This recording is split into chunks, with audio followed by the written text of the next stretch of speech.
source we had. So we just based on the azimuthal mean tangential wind budget.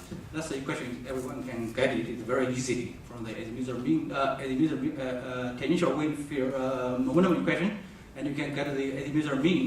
And this is the radial transport of absolute angular momentum term. That's the vertical elevation term. That's the friction and vertical diffusion, and that's the eddy transport of the angular momentum. So this is vertical elevation of the tangential wind, the eddy term as well. This is the horizontal diffusion. So what we can see here is from the numerical results, we can estimate the magnitude of the different terms. So what we found is in the inner core region, the tropical cyclone is normally quite symmetric in the inner core region. That's not necessary for the weak storm. I talk about the strong storm. And in this sense, the eddy contribution to the tangential wind budget is generally small. So the second is the vertical elevation term is small too, mainly in the boundary layer outside of the eye wall, because no any strong updrafts there. So the rest term is only this term. So the major contribution we can think about is the radial transport of absolute angular momentum, which is largely balanced by the surface friction in the boundary layer. So from this source of the budget analysis, we can see the key to cause the tropical cyclone structure change or size change is just two parameters. One is the radial inflow, azimuthal mean, and the second is the azimuthal mean absolute angular, absolute vertical velocity. So the rest of the question is what determines these two terms. So that's what our working hypothesis is. So any processes that can lead to the increase of boundary layer inflow outside of the eye wall may contribute to the inner core size increase of a tropical cyclone. The second is the change in the inner core size must be sensitive to the initial radial structure of the tropical cyclone disturbance itself. So this is eventually we can use this equation to understand the size change of tropical cyclones. So the model I used here is the TCN4 curve, and it's a non-hydroelectric model. I don't have time to describe the model details, but we run the model at 2.5 kilometer resolution in the innermost. So we have a quadruply nested, and the experiments, the control simulation, we used the Western Pacific mean sounding, and the initial force is the barokinetic, and has a maximum wind of 20 meters per second at about 80 kilometer radius. And run the model on the F-plane in environment at rest. That's for the control simulation. And SRT is fixed at 29 centigrades. So this is showing you one example from the control simulation. So these are two stages of the storm. So the early stage, the storm developed quite a strong outer spiral band and also inner ram band. And after a long time integration, the model developed a very large eye and and also eye water, but there are no much outer spiral band.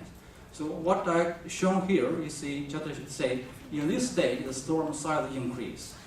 And increase toward this takes about 1 to 2 days, 3 days, about 3 days. And then after this stage, the storm remain the larger eye. The size is fixed, no more change. So they imply that when the storm have a very strong outer spiral band, the storm experiences some growth of the inner core size. However, after the storm develops a structure without active outer spiral band, the storm stops increasing size for this case. So we try to understand why the storm can maintain the larger eye. So this is the vertical structure of the two stages. So for the smaller eye storm, so you can see the eye wall, that's in color is the vertical motion. So it's tiered outward, but it's almost still quite a small tilting. For the large eye storm, it's largely tiered outward with height, the eye wall. So that's the necessary condition for the storm to maintain a large eye wall structure, because the heating should be outside of the eye wall, can maintain the can cause the tangential wind growth outward. So I will show you some results later. So here we try to understand what causes what changes the radial wind in the boundary layer of the storm. So this is the heating, the total heating just in a given time. During the time the storm grows in size. So the total heating, you can see the I-wall heating, and then some heating related to the inner spiral band, and also in the outer region there are some heating in the upper levels and cooling in the low levels. So this you can consider this is the inner core heating, diabatic heating. So this is the inner spiral band. This is outer spiral bands. So we can simply separate the different heatings. Like this is the I-wall heating. This is the I-wall heating. This is the inner RAM band. That's the outer RAM band.